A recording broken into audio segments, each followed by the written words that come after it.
નમસ્કાર મિત્રો, સ્વાગત છે આપ સૌનો અમારી યુટ્યુબ ચેનલમાં। તો મિત્રો, હાલની આપણે વાત કરીએ તો ગુજરાત રાજ્યની અંદર એક સાથે મિત્રો ત્રણ સિસ્ટમો સક્રિય થશે અને મિત્રો વીજળીના કડાકા ભડાકે કોઈક વિસ્તારોની અંદર તૂટી પડશે વરસાદ, તેમજ આ વિસ્તારોની અંદર વાવાઝોડા જેવા પવન ફૂંકાવાની શક્યતા। તો મિત્રો, વિડીયો ગમે તો વિડીયોને લાઇક કરો, શેર કરો, કોમેન્ટ કરો અને ચેનલમાં નવા હોય તો ચેનલને સબસ્ક્રાઇબ પણ જરૂરથી કરો। તો મિત્રો, હાલની આપણે વાત કરીએ તો ગુજરાત રાજ્યની અંદર એક તરફ ગરમીનો પારો સતત ઊંચે જઈ રહ્યો છે, એવામાં બીજી તરફ હવામાન વિભાગની સૌથી મોટી આગાહી જે નાગરિકોને ટેન્શન વધારી દે એવા સમાચાર મળી રહ્યા છે। રાજ્યમાં આગામી 4 એપ્રિલથી આપણે વાત કરીએ તો ગાજવીજ સાથે કમોસમી વરસાદ માવઠાની આગાહી હાલ વ્યક્ત કરવામાં આવી રહી છે। તેમજ બીજી બાજુ મિત્રો આપણે વાત કરીએ તો હાલમાં એક સાથે 3 વેધર સિસ્ટમો એટલે કે સાયક્લોનિક સર્ક્યુલેશન સિસ્ટમ, વેસ્ટર્ન ડિસ્ટર્બન્સની સિસ્ટમ તેમજ વરસાદી ટ્રફની સિસ્ટમ સક્રિય થવાને કારણે રાજ્યના વાતાવરણમાં અચાનક પલટો આવી જશે અને 30 થી 40 કિલોમીટર પ્રતિ કલાકની ઝડપે પવનો પણ ફૂંકાવાની હાલ શક્યતા વ્યક્ત કરવામાં આવી રહી છે।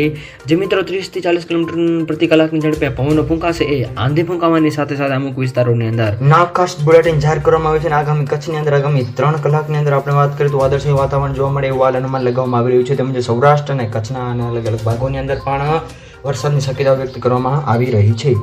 આ સાથે સાથે 30 થી 40 કિલોમીટર પ્રતિ કલાકની ઝડપે પવનો પણ ફૂંકાવાની શક્યતાઓ હાલ વ્યક્ત કરવામાં આવી રહી છે। ઉપરાંત નવા વેસ્ટર્ન ડિસ્ટર્બન્સની અસરના ભાગરૂપે 28 થી લઈને રાજ્યના અલગ અલગ ભાગોની અંદર આગામી 5 દિવસ સુધી વાદળછાયું વાતાવરણ તેમજ કમોસમી વરસાદ જોવા મળી શકે તેવું હાલ અનુમાન લગાવવામાં આવી રહ્યું છે।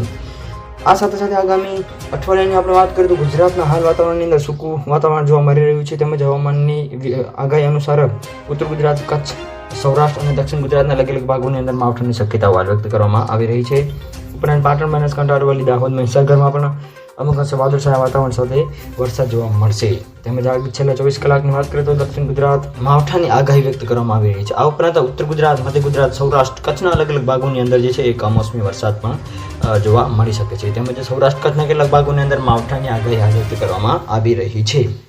આ સાથે સાથે દક્ષિણ ગુજરાતના વાતાવરણમાં પણ પલટો આવશે। હવામાનની સૌથી મોટી આગાહી અનુસાર 28 થી લઈને 2 એપ્રિલ સુધી પણ વરસાદની શક્યતાઓ હાલ વ્યક્ત કરવામાં આવી રહી છે।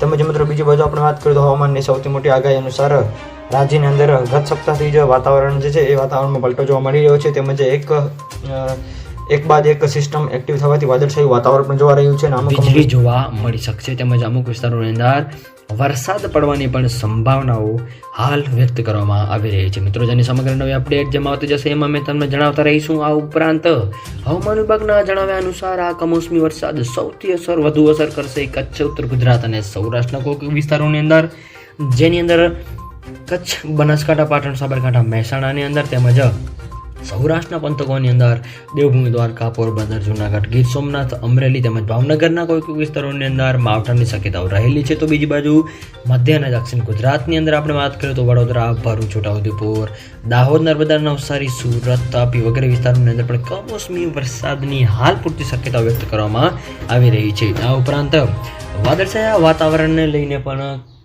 અમુક વિસ્તારોની અંદર વરસાદની ચેતવણી પણ આપવામાં આવી રહી છે। આ ઉપરાંત હવામાન વિભાગની સૌથી મોટી આગાહી અનુસાર વાતાવરણની અંદર 3 સિસ્ટમો એકસાથે સક્રિય થશે અને મિત્રો જેની ગુજરાત ઉપર સૌથી મોટી અસર જોવા મળશે અને આ સિસ્ટમને કારણે અરબી સમુદ્રમાંથી ભેજવાળા પવનો ખેંચાઈને પણ આવી રહ્યા છે। તેમજ બંગાળની ખાડીની અંદર પણ અમુક અંશે સિસ્ટમો બનવાની શક્યતાઓ હાલ વ્યક્ત કરવામાં આવી રહી છે। મિત્રો, જેની સમગ્ર નવી અપડેટ જેમાં આવતી જશે એમાં મેં તમને જણાવતા રહીશું।